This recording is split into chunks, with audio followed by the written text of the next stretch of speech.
Can you believe that at one time this was cutting edge electrical technology? Stay tuned as I show you how this ancient wiring system functioned and why it's a thing of the past.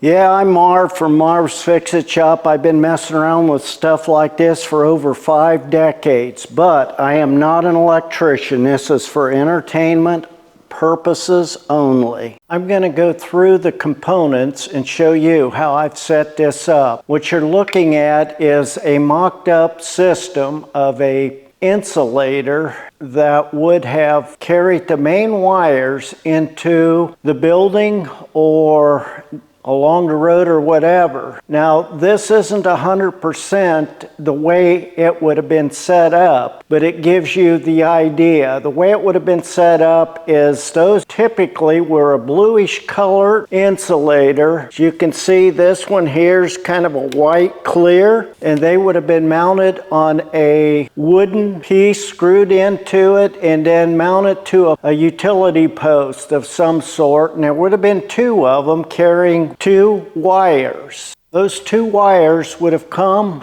into the building on another post and then dropping down to an insulating stand pipe like this. Now if you take a look, you can see that copper fitting up there is how they spliced a lot of the wires, and then they would just tape them with a good rubberized electrical tape. As you come down, you can see how the wires come down and they're coming into this panel, and I want to show you the inside of this panel.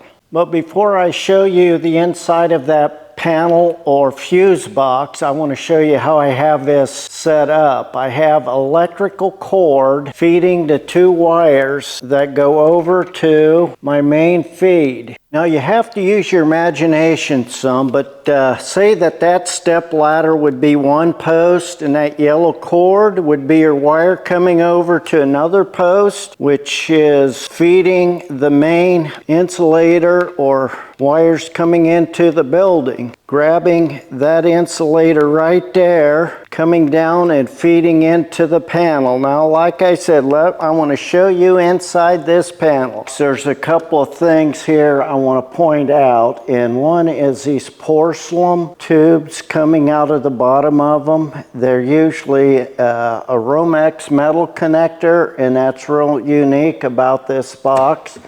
Now, I have to be careful here because these top lugs are hot, and it's got 2 fuses in it. This goes up and makes contact, which turns the rest of this on. But what's different, I'll pull this down so I don't touch an open wire here. You see these wires? When that's all hot. So this right here is a piece of porcelain also. And that's unique about this. Along with that stand tube that I mentioned previously that goes up and comes down into it, it's a very unique setup. And I've ran the wires out of this box down, and you can see, so if you would touch those, it wouldn't end well for you or for me. This system was not very safe because it had open wires. This is just a porcelain fixture with a bulb screwed in, and this is an LED bulb, probably the first time it's ever had an LED bulb screwed in, but you can see that that's just open right there.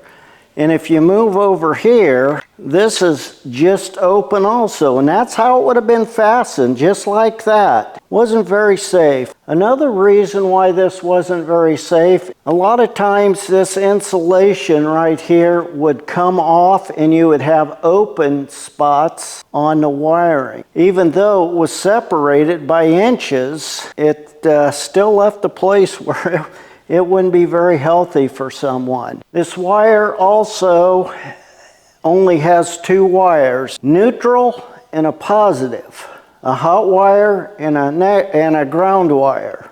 A lot of times people would go in and cut these and splice into them, and you wouldn't get the ground and the neutral or the neutral and the positive on the right terminals, and you wouldn't have a proper ground, which developed a shock hazard. And that's just what happened to me and my friend. When one Saturday afternoon, we decided to wash each other's hair. It's the way we did it. We bend over the sink and we'd wash our hair. And that particular Saturday, I was down in the sink with my head. I was probably about 12, 13 years old, and he was washing my head, and he got his arm against the medicine cabinet, a lighted medicine cabinet that my dad had installed, a more modern one in an old house that had this knob and tube wiring. And guess what? We found ourselves on the floor. We didn't know what happened, but when we figured it out, we realized that we got a heck of a jolt from that medicine cabinet to the sink. And of course, I told my dad about it, and he tried to fix it. I don't remember if he got it fixed or not, but that could have ended not too well for each of us. Not only did we get shocked, but it threw us. And with a wet head, wow, that hurt. Why do they call it knob and tube? Because a lot of times when this wire would go through a framing board, they'd have to run a tube through it to fish the wire through each way. And these were the tubes. And these were considered the knobs. Typically, you'd only have one wire attached to a knob. I've got two. That's not the way they would have done it, but it's the way I did just for illustration purposes. But this has a little notch in it, and you'd run your wire into it, screw it in, and it clamps it fast. But they were designed more to just have one single wire. I only had a couple of these that were salvaged, so I had to use them like this. Let me show you a couple other components. What you see here is a porcelain switch and a porcelain light socket. There's the light socket, and the wires running into them. And up there is the switch. And the way that works is you just turn it, and it connects the electricity that's broken, and there's the bulb that would light. From there, I went up into the fuse box. That light there and switch is powered with this fuse box right here. And then from there, I went up into another porcelain fixture where I have a plug screwed in so you could plug something in, just to give you an illustration. And then I went on up and I went ahead and tied in with another knob to a light that's hanging down. And again, this is a porcelain light, a fixture with a twisted rope. Now I want to show you how all of this works, but let me show you up close some of the components that I used. You can't see it, but I have a bunch of components laid out here. Here's another breaker or fuse component that has this. Should just go like that. I didn't use this one. I guess I should have to illustrate it. I shared with you about the tubes. I don't have any extra to share with you, but this is considered a knob. If you take a look at that, it comes apart. It's very interesting how that works. Here's the other wire insulator that I showed you on the board that I used. Here's that porcelain connector that was used at the top where the wire came in and was twisted. This one's just a little different. Here's extra cloth or rubberized tubes that if the wiring or a light switch went, or a light socket that hung down like this one right here, went through the ceiling, they would put these on there to give it added protection against the wood. Kind of like your modern day, but without that third wrapping around it. This is the type of light that I've got hanging there, except this was a metal, not porcelain. Here's another type of light fixture that I didn't use. This would have had cords hanging down with another metal light socket hooking on with a pull chain and open electrical going to it. I showed you the one light switch that looked like this. It turns. And this is just another one that would have been in the wall, more like the modern ones. I showed you the outlet that I had. Here's another one. This would have been in the baseboard like that, so that you would just plug in like this. A lot of times these were mounted in the baseboard or even in the floor, which in the floor today is a no-no, especially with one like this. Here's another short illustration of a light. It's really nice. But those are the components that I have here that I've used. Oh, I forgot to show you some of the wiring. That's how they would do it. And a lot of times that insulation would wear off and you'd have bare wires showing, which wasn't good.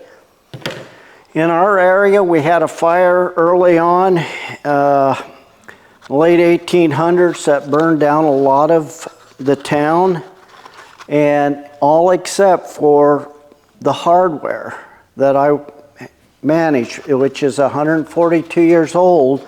It was masonry. So I found this with it. This is just a lead anchor that they would have pounded into the concrete or bricks, and then they would have fastened the wire through these little holes here into that so that it would be stable. So those was used in the masonry and concrete. They had it. Most of the basements in our town are river rock, but those are the components. Now let's go over here and see if the thing actually works. Of an example, you have to pretend a little bit, but say that's the ceiling up there with that porcelain fixture, or whatever it's called, mounted to the ceiling. The wires go through with those round insulators on it, and then it hung down like you see right here. And this hung down just far enough so that you could reach it. Now this isn't working yet, but I don't have the panel tripped on. I'm going to trip it on. So you would reach up and turn this, and there's the power. Pretty neat, huh? But that electricity is coming through these wires right now, all the way up, down this cord, and into this fixture. Now let's turn this off and go over to the other light, like this switch right here. So the power's coming through, it's bridging this, and coming up through here, and if you turn this, the light comes on. And you turn it off, the light goes off. On, on.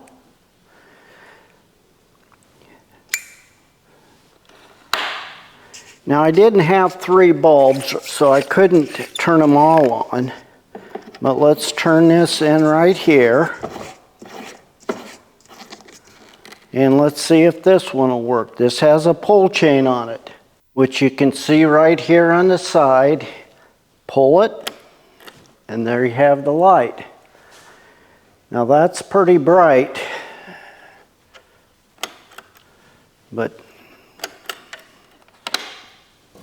and if I had the third light, I could turn this on and all of them would be on. I don't know about you, but that really intrigues me.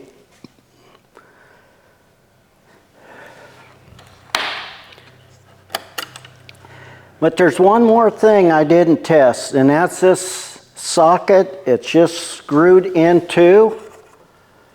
We take this and turn this out right there. It's a plug, And to show you that that's hot, we will screw in this bulb right here and see if it lights. I've not even done this yet, so I have no idea. Oh, yep, there she goes. That's got power to it. You sure wouldn't want to put your 2 fingers on those screws though, because that wouldn't end well. So let's screw this little plug thing back in, and let's get a tool and see how it actually works. I have a Black & Decker sander polisher. It's a 7-inch 2-speed 3/4 horse. Let's plug it in. It's plugged in, and let's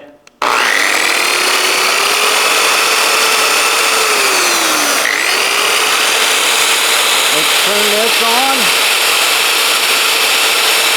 Turn this on.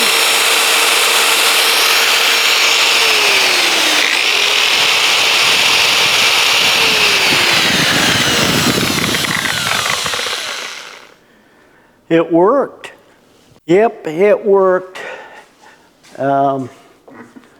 What I think I'll do with this is mount it on my shop wall over there and just have it as a display board for anybody that'd be interested in looking at it.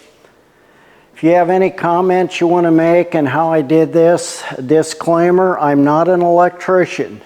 I'm a novice when it comes to electrical work. I've done it off and on a lot over the years, but not enough to say that I'm good at it. Comment, let me know if you have anything you want to share about what I did. I'd appreciate it.